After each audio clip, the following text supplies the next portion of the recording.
Señoras y señores, bienvenidos, muy buenas noches. Gracias por acompañarnos. Esto es al cierre del día, de la jornada, los temas relevantes y trascendentes para el debate y el análisis. Muy buenas noches.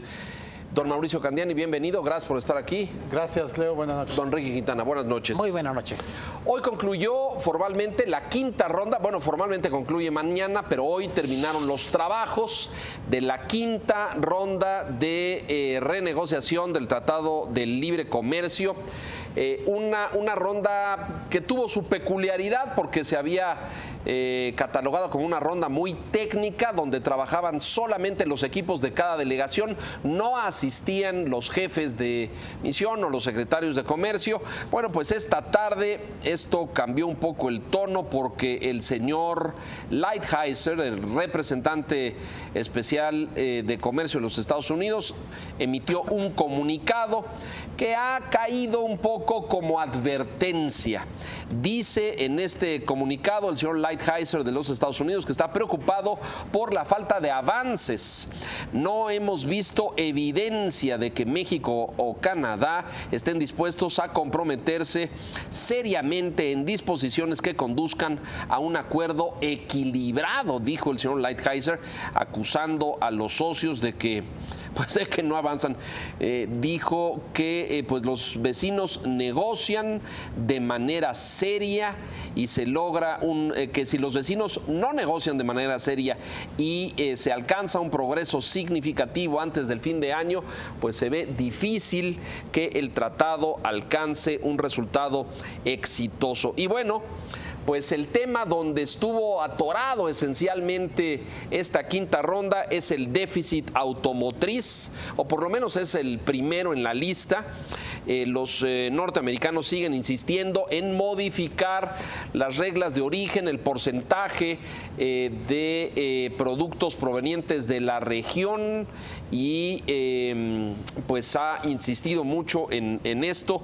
La delegación mexicana respondió claramente que no va a hacer contrapropuestas que incrementen el contenido de los Estados Unidos en las autopartes. De hecho, rechazó formalmente la propuesta, dijeron que no van a presentar una contrapropuesta en esto.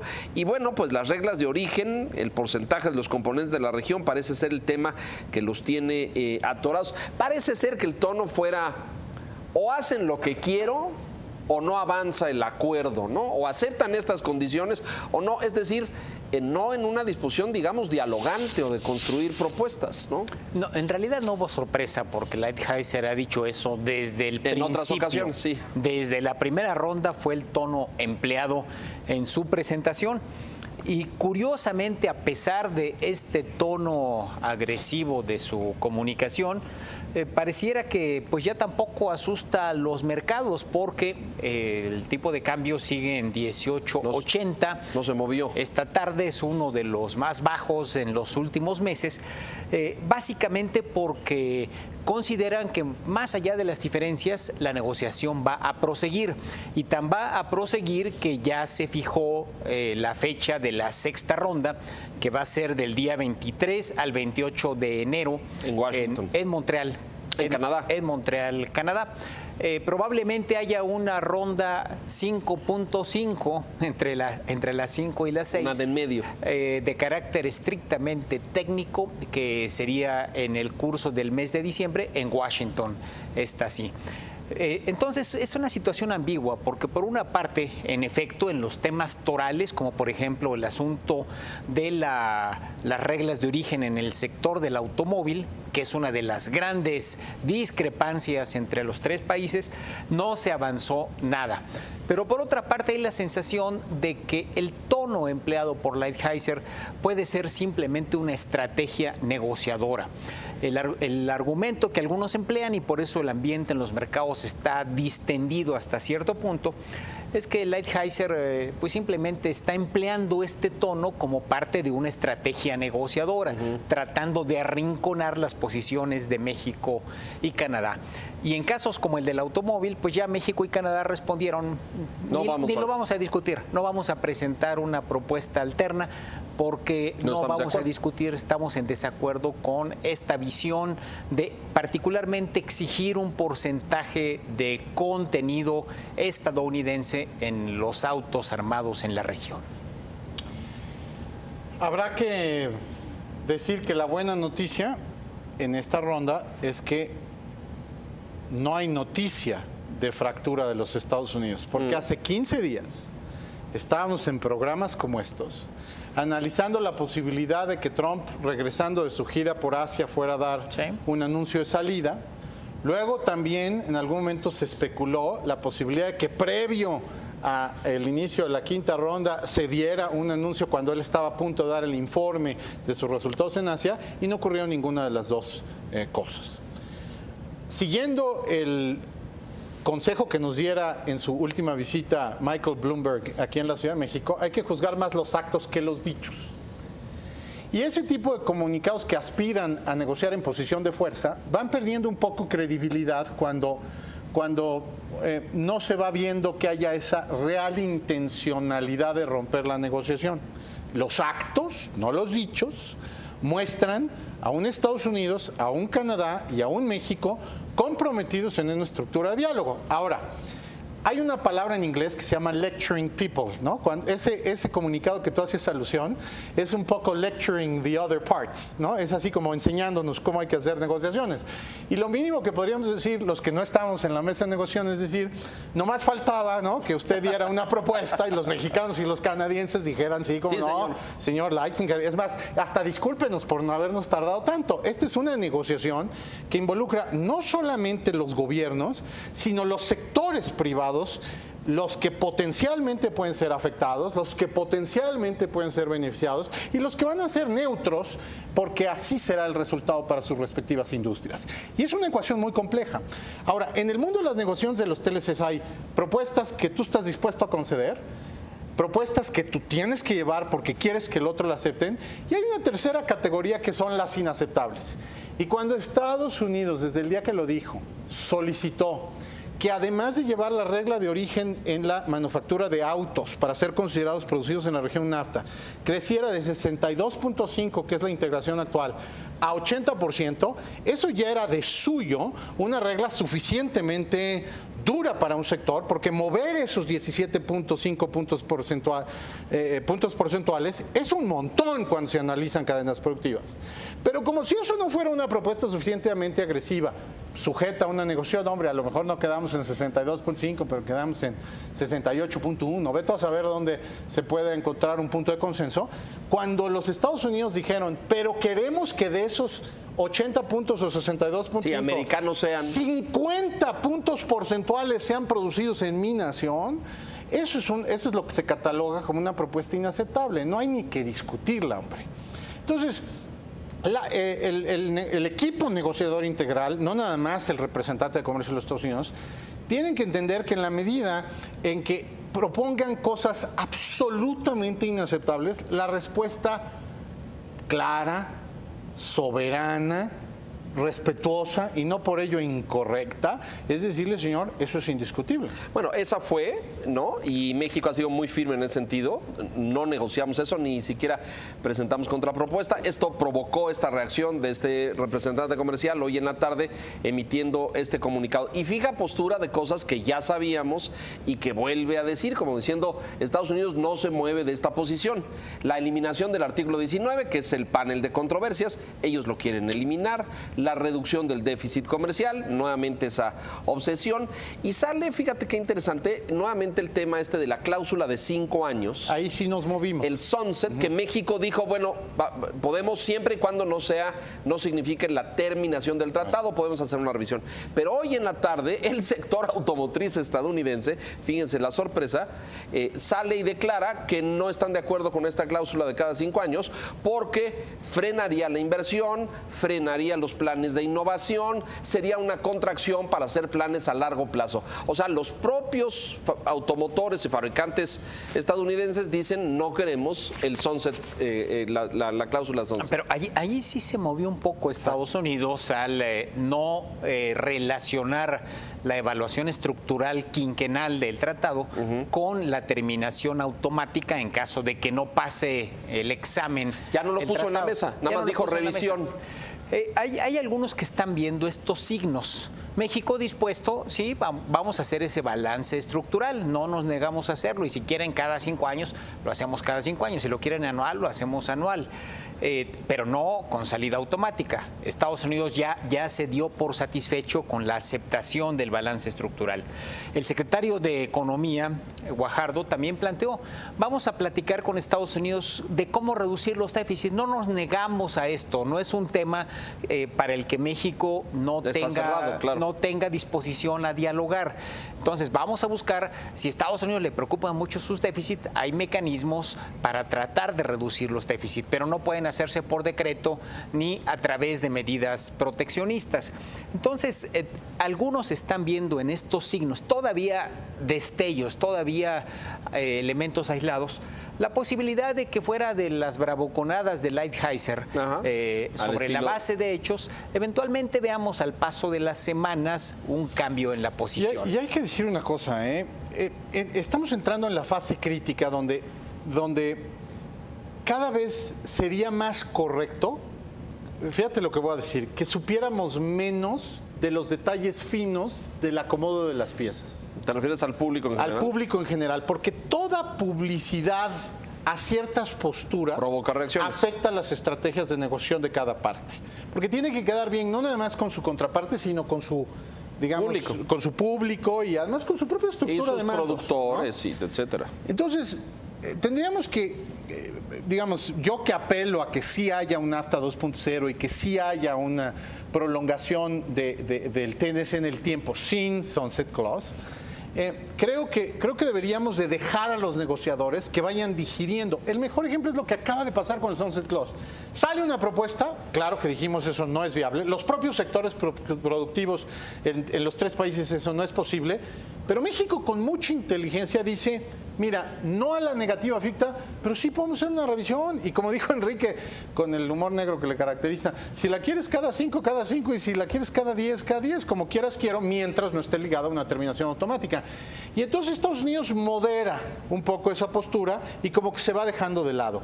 El tema automovilístico, el tema de reglas de origen en ese sector y el tema de solución de controversias, yo creo que tenemos que estar preparados, Leo, a que van a ser de las últimas cosas que se van a ir acomodando. Se va a ir acomodando todo lo acomodable y se van a quedar como esos temas que son casi inmovibles para que después haya un acomodo de última Recordemos parte. que todo esto sigue estando sujeto allá adentro a un debate política interna y de lo que está pasando con la reforma fiscal en el Congreso y de lo que le está pasando al señor Trump en otros escenarios y en otras esferas. Así es que vamos a ver cómo se va moviendo. Por lo pronto la fecha es en Toronto hasta 23 en Montreal. Montreal, 23 de enero. Arranca la 6ª ronda, o sea, nos echamos 2 meses de paréntesis sin que vuelvan a reunirse los equipos negociadores completos, como lo hicieron en los últimos días aquí en México. Vamos a hacer una pausa y regresamos con más. Fue un fin de semana muy activo en términos de las decisiones que tomó el Frente y las aprobaciones ásperas les costaron un poco al interior de sus partidos y lo que pasó también el día de ayer con Andrés Manuel en el Auditorio Nacional. Volvemos.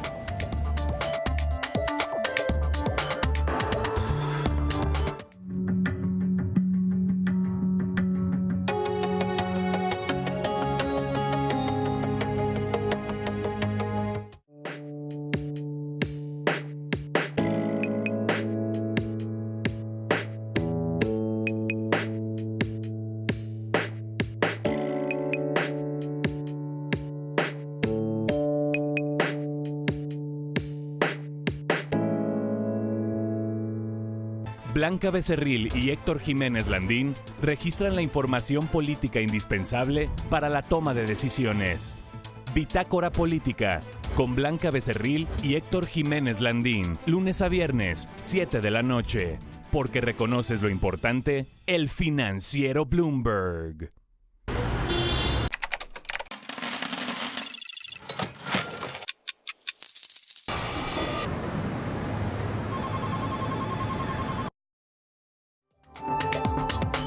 Del Frente lograron la aprobación de pues esta conformación para una coalición electoral El PAN al interior en su consejo político, pues lo aprobaron el fin de semana, el sábado. El PRD tuvo más problemas porque el PRD tuvo voces opositoras el sábado en su reunión de asamblea y son aquellos que se identifican como los seguidores o los que apoyan a el doctor Miguel Ángel Mancera, porque el jefe de gobierno dijo que si hay dedazo, él no va.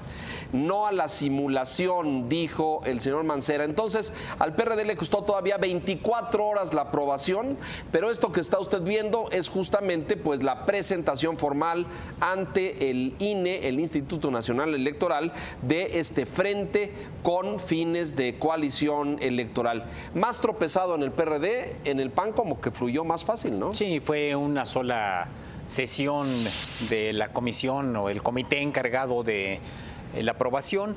En Movimiento Ciudadano ya estaba aprobado claro, desde antes, y en el caso del PRD fueron dos corrientes las que se opusieron en un principio.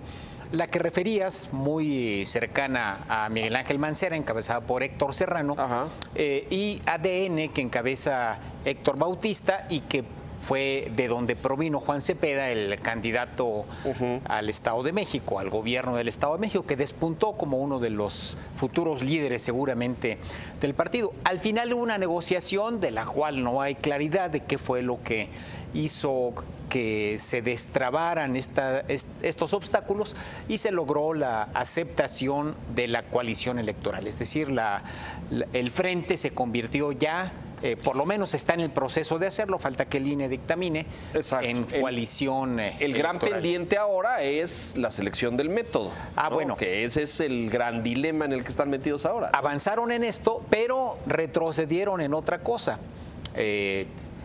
El viernes hubo un cafecito vespertino. Muy oportuno, exacto. En un restaurante en Polanco, me parece. En el Hotel Presidente, un café muy visible que está al paso. Seguramente algunos amigos de la audiencia lo conocen. Ahí en Campos Elíseos. El Balmoral. Sí. Es el lugar para ver y dejarse ver. El lugar idóneo para que te vean. Sobre todo las mesas que están afuera del restaurante, que están prácticamente en el lobby, casi en el lobby. Margarita Zavala, Rafael Moreno Valle y Miguel Ángel Mancera. Y un día después, dos de los aspirantes a ser candidatos presidenciales del frente, Miguel Ángel Mancera y Rafael Moreno Valle, presentes en esa reunión, dijeron que pues si hay dedazo o si no hay una competencia abierta, ellos no van. Entonces, por una parte, se avanzó formalmente en constituirse en coalición electoral. Pero por otra parte, están apareciendo obstáculos serios en el proceso de definir al candidato. O por lo menos voces en contra. Leo, comentábamos en el corte que lo que estamos viendo es las dos grandes diferencias que existen en la estructuración de factores de poder en una democracia. Por un lado, tienes un grupo de partidos que han concluido la fase A de lo que es un plan político en mínimos para lograr su coalición con miras a la búsqueda de poder. Oye, ¿fue fácil? Seguramente no. Había planteamientos ideológicos iniciales sumamente distintos, se pudieron poner de acuerdo en ciertas cosas y tuvieron la madurez de dejar otras cosas de lado porque sabían que no había manera de ponerse de acuerdo en ciertos temas. Pero esa coalición viene con su siguiente gran reto, que es, ¿y cómo le vamos a hacer ahora, no nada más para elegir un candidato a presidente, sino candidatos en ciertas gubernaturas donde también hay competencia local? Desde la Ciudad de México no necesariamente se percibe y la capitalina el apasionamiento que pueden existir por ciertas gubernaturas, pero existe, y el acomodo que se tienen que dar en las 299 candidaturas a la Cámara de Diputados que registraron en coalición, dejaron una fuera, y en las candidaturas al Senado, y etcétera, etcétera. Entonces, ahí viene la compleja tarea que tienen los órganos de dirección de los partidos de acomodar lo que todo mundo de facto quiere. Y luego viene el acomodo de los factores reales de poder, que son los que han alzado la mano y dicen, oye, y entonces ahí es donde estos cafecitos tienen su importancia, digamos, de prospectiva electoral, si lo quieres llevar más adelante, o de anécdota electoral periodístico, si lo quieres reportar en el presente, pero donde cada uno presiona su método porque sabe, y no seamos inocentes, que según el método que se defina, uno u otro tendría un poco de más probabilidades que el de junto. Y entonces el método se vuelve determinante. Claro. Entonces, quienes decían la coalición no va a llegar, ya les dijeron que se llegó, ahí está. Quienes decían que algunos no iban a llegar a los candidatos, algunos tuvieron razón, ya algunos se han ido bajando en el camino, y ahora viene la gran interrogante de cómo le van a hacer. Dicen que acordaron una fórmula complicada entre diversas variables que van a ponderar de una manera casi pero todo química, parece indicar, ¿no?, que está escrito, ¿no? Está hecho a la medida de. Tiene que estar ahora con cierto control. Pues sí, pero ahora tienes que encontrar, es como este anécdota de las siluetas, ¿no? Es decir, ahora ya está el modelo. Ahora lo único que tienes que hacer es cómo la tela le acomoda y dónde coses y dónde haces las costuras. Pero todo parece que esto está escrito para Anaya en la presidencial y Barrales en la capitalina, cosa que al señor Mancera pues no lo tiene nada contento. No lo tiene nada contento en la presidencial, pero parece que sí lo tiene contento en la local. Ya no estoy tan seguro. ¿Por qué le hubiera esperado que Barrales le brindara su apoyo? Bueno, a lo mejor, pero tienen que entender que en una coalición hay cosas que pones y hay cosas que cedes. Y ahí es donde la ensalada del resto de las gubernaturas se ha vuelto bastante compleja, ¿eh? Todavía no estamos esos nombres ni hemos remotamente entrado. cercanos. Tiene que definirse a nivel local. El hecho de que hagan una coalición electoral a nivel federal no quiere decir que vayan a presentar en todos los estados y en todos los municipios candidatos de la coalición. Exacto. Y hay varios estados donde las cosas no se ven nada sencillas, porque las fuerzas locales, por ejemplo, donde el PAN tiene una presencia muy importante, pues que quieren mandar y el candidato del PAN solito puede ser competitivo. Hay otros lugares donde el PRD tiene esa presencia, entonces no le hace muy feliz el que eventualmente un panista quiera alzar la mano y meterse en el camino. Todavía le faltan, yo creo, algunas semanas a este proceso para acabar de asentarse y de ver bien a bien si el Frente sobrevive como una fuerza competitiva. Está dando muestras de que sí puede llegar a lanzar un candidato único a la presidencia y probablemente candidatos únicos a puestos federales, a la jefatura del gobierno de la Ciudad de México y al Senado y a la Cámara. Pero no sé, por ejemplo, si hubiese deserciones como la de Mancera o la de Moreno Valle, si hubiera competitividad en una fuerza que va perdió a Margarita y que posteriormente perdiera a personajes como estos dos, que son muy relevantes como factores reales de poder. Se les acaba el tiempo, ¿eh? A nosotros ya casi nos tenemos que ir a una pausa, pero a Ricardo Anaya también se le acaba el tiempo, ¿no? Ya no queda mucho para que tenga que definir el método y ponerlo en práctica. Es una carrera contra el reloj, es muy difícil dejar contentos a todos en este tipo de circunstancias políticas coaligadas, pero la gran interrogante va a ser, a ver, pongámonos diciembre 15, y si quieren diciembre 30, nada más para haber pasado Navidad de buenas. ¿Quién va a ser la fuerza competitiva con respecto al que hoy va en primer lugar en la mayoría de las encuestas, por no atreverme a decir que todos que me corrijan en alguno? ¿Quién va a ser el segundo lugar? ¿Quién va a ser eso? ¿Va a ser la coalición? Para eso tendría que tener suma de poderes coaligados. ¿Pero hablas de encuesta general? Hablo de encuesta general. ¿De quién va a ser esa fuerza que se va a ver la competitiva hacia el que va en primer lugar? O se les va a desinflar porque se acabaron peleando, se les fue uno que otro por ahí, se desgastaron entre ellos y entonces va a acabar siendo el PRI y sus seguidores o aliados. Habrá que verlo. Esa es la gran interrogante, porque yo sigo pensando que con coalición, con PRI nutrido, fortalecido por la liturgia, como diría el presidente, y va a seguir siendo esta una elección de dos. Vamos a mensajes y regresamos enseguida. Todavía nos falta Andrés Manuel y el auditorio.